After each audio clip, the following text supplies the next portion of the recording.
Сәлеметсіздер ме? Менің жобамның тақырыбы Марсқа арналған автономды тіршілік базасы. Қазіргі таңда адамзаттың ғылым мен техника саласының дамуы ғарышты игеруге үлкен мүмкіндік беріп отыр. Жер ресурстарының шектеулі болуы және болашақта адамзаттың өмір сүру аймағын кеңейту қажеттілігі басқа планеталарды зерттеуді маңызды етеді. Осы тұрғыда Марс планетасы ерекше қызығушылық тудырады. Марс жерге ең ұқсас планеталардың бірі. Оның бетінде су мұз күйінде кездеседі. Тәуліктік ұзақтығы жерге жақын. Сондай-ақ болашақта адамзаттың қоныстануына мүмкіндік беретін белгілі бір жағдайлары бар. Дегенмен, Марстың табиғи ортасы адам өмірі үшін қолайсыз.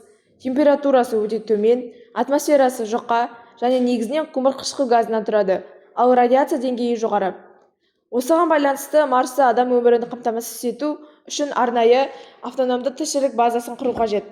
Мұндай база сыртқы ортадан тәуелсіз жұмыс істеп, адамға қажетті барлық жағдайларды ауа, су, жылу және азық-түлікпен қамтамасыз етуі тиіс. Бұл жобаның негізгі мақсаты Марс жағдайында жұмыс істей алатын автономды тіршілік базасының моделін құрастыру және оның жұмыс істеу принципін түсіндіру. Жоба барысында Марс жағдайының ерекшеліктері зерттеліп, тіршілікке қажетті ресурстарды алу жолдары қарастырылады және тәжірибелік модель ұсынылады. Назарларыңызға рахмет.